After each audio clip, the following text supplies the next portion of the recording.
One-on-one, Maria's one-on-one with Leon Panetta. President Trump's pick to lead the CIA faced a grilling on Capitol Hill yesterday. This just one day after the president announced the U.S. withdrawal from the Iran nuclear deal. Maria sat down with former CIA director and former Defense Secretary Leon Panetta to get his unique perspective on these issues and much more.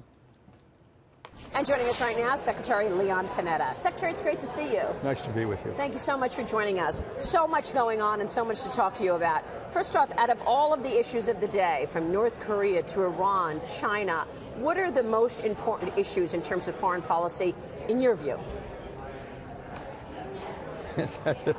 With all of those crises, I'm not sure how to identify one. I think the larger question, frankly, is that I'm a little concerned about foreign policy by chaos, in the sense that the president is taking these steps, whether you agree or disagree, he's taking these steps to tear up agreements, tear up approaches that we have on policy, and at the same time creating chaos, but I'm not sure what the next step is. I'm not sure what the strategy is. I mean, for example, he decided to implement tariffs. Okay, but where was the strategy as to avoid a trade war? And what do you do to deal with that? TTP, he tore up TTP. But where is the strategy to try to develop the answer to TTP?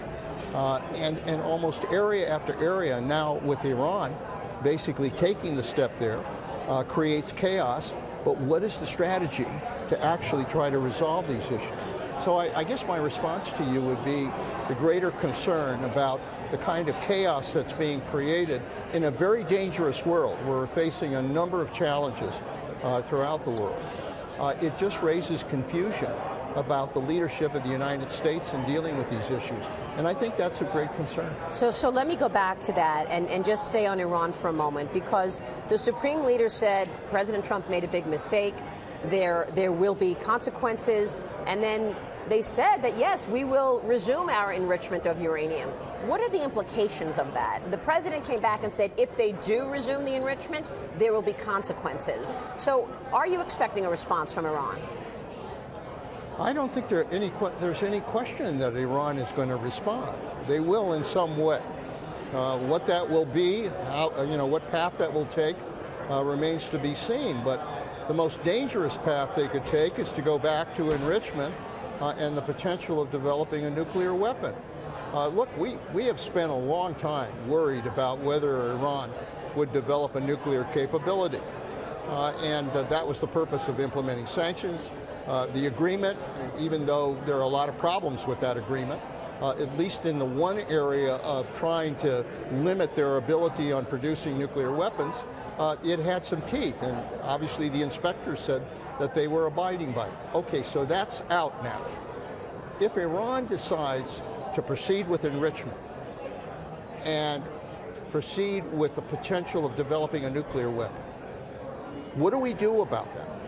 Israel is not going to allow that to happen, because Israel views that as a direct threat to the existence of Israel.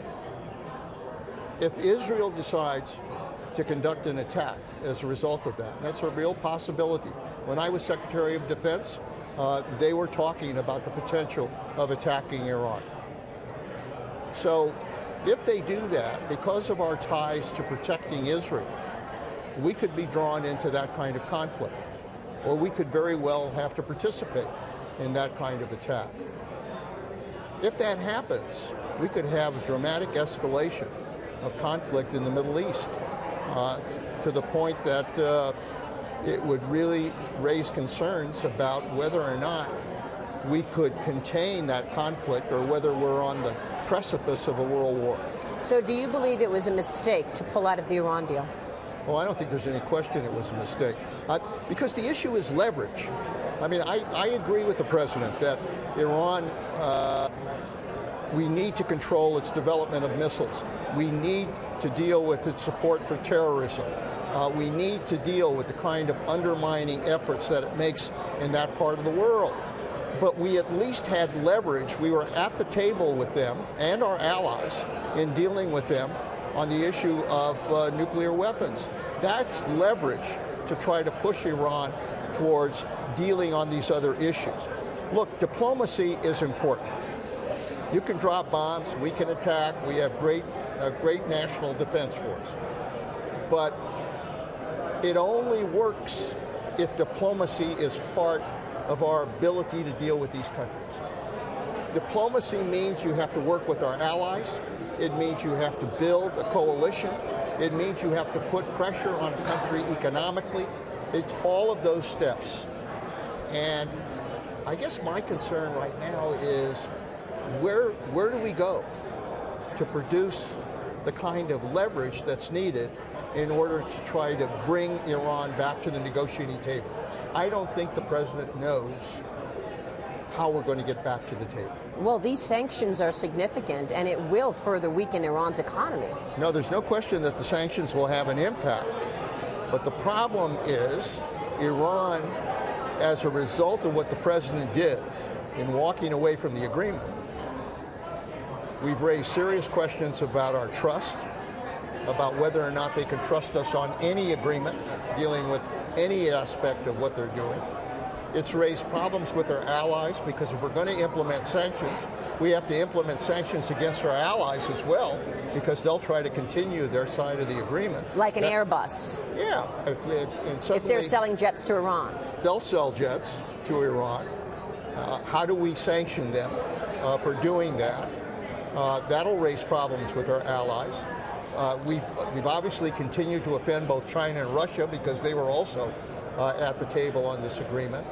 And in addition to all of that, what I'm concerned about is that it's the element of what kind of leverage do you have to conduct negotiations? That's what foreign policy is all about.